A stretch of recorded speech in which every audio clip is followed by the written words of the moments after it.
Саламатсыздар ма балалар? Қазір бізде математика сабағы. Сабағымыздың тақырыбы ақиқат немесе жалған пікірлер құру. Осы сабақ арқылы жүзеге асатын оқу мақсаттары: ақиқат немесе жалған пікірлер құру, кестелер және графтар құру әдісімен логикалық пайымдауға берілген есептерді шығару. Назар аударайық. Жалған немесе ақиқат екендігі туралы нақты айтуға болатын сөйлемді пікір деп атайды. Басқа кез келген сөйлем пікір болып табылмайды. Пікір дұрыс, шындыққа жанасатын немесе қате, яғни шындыққа жанаспайтын болады. Дұрыс пікірлер математикада ақиқат, ал қате тұжырымдарды жалған деп атайды. Пікір деп ақиқат немесе жалған екенін тұжырымдауға болатын мағынасы бойынша аяқталған сөйлемді айтамыз. Мысалы, қар ақ, бұл ақиқат. 2002-нің қосындысы 4-ке тең, бұл ақиқат. Тау тегіс, бұл ақиқатқа жата ма балалар? Жатпайды, бұл жалған пікір. 5 пен 6-ның қосындысы 30-ға тең, бұл жалған. Түсінікті болса балалар, оқулығымыздағы бірінші тапсырмаға қарайық. Мына сөйлемдердің қайсысы пікір болып табылады? Қандай шуақты күн? Пікір бола ма? Жоқ, жалған. 102 мен 4 сандарының көбейтіндісі 400-ге тең. Бұл пікір бола ма? Ақиқат па? Болады.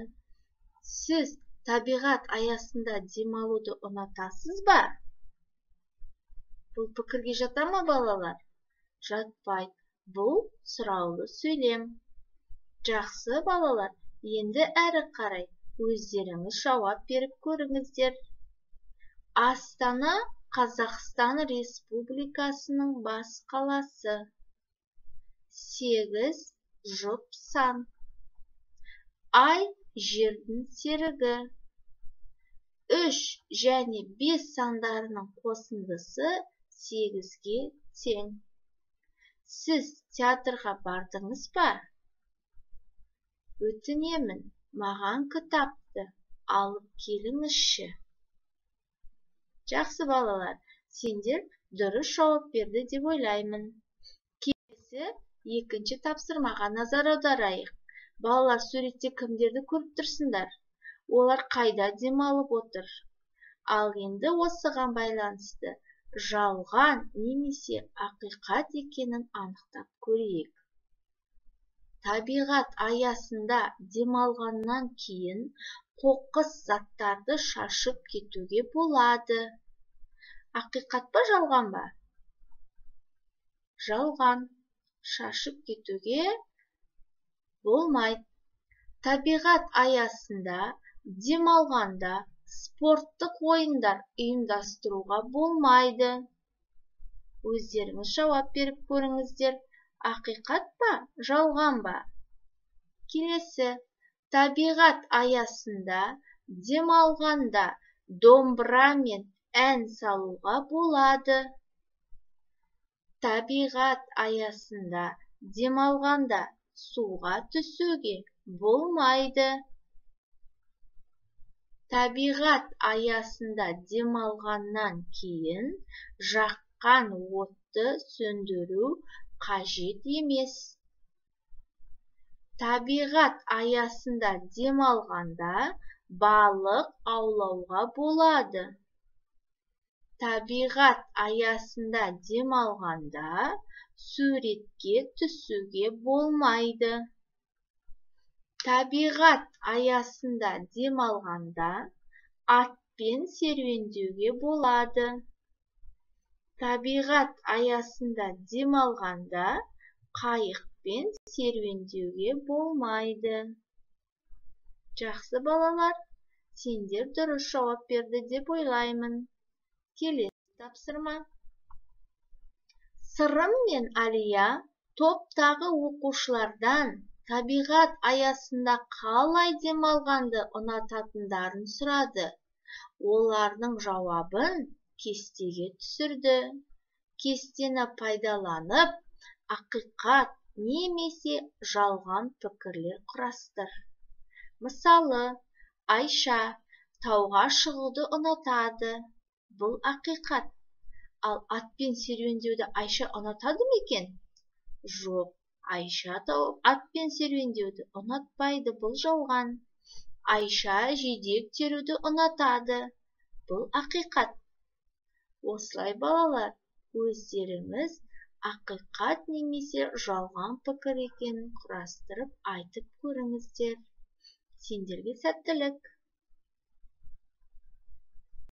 Жақсы. Келесі тапсырма. Санның квадраты және кубы. Көбейтінділерді көбейткіштердің квадраты немесе кубына айналдырып, өрнектердің мәнін есепте. Дәптерімізді ашып, әдемі етіп жазып алайық. Өрнектердің мәнін есепте. Уақыт кетті балалар. Жақсы. Жазып болсақ, келесі тапсырма. Балдар, сөз есеп берілген екен, мұқият тыңдайық. Табиғат аясында демалушыларға арнап спорттық ойындар ұйымдастырылды. 36 адам волейбол ойнауға, одан 2 есе артық адам футбол ойнауға қатысты. Волейбол мен футбол ойнауға қанша адам қатысса, сонша адам эстафеталық ойындарға қатысты. Спорттық ойындарға барлығы неше адам қатысты? Шешіп көрейік балалар. Екінші есеп. Табиғат аясындағы демалыс орталығында 250 адам демалып жүр. Олардың 86-сы тауға өрмелеумен, одан 2 есе кем адам атпен серуендеді. Ал қалғаны тауға жаяу шықты. Неше адам тауға жаяу шықты? Уақыт кетті балалар. Есептеп көрейік. Ал жүйрік балалар есептеп болсақ, тексеріп көрейік. Яғни жарысқа барлығы 216 адам қатысқан екен. Ал екінші есепте 121 адам тауға жаяу шықты. Сендер дұрыс есептеді деп ойлаймын балалар. Жақсы. Бүгінгі сабағымызды қорытындылайтын болсақ, балалар, пікір дегеніміз не? Жалған немесе ақиқат болуы мүмкін қандай да бір пайымдау. Үйге тапсырма.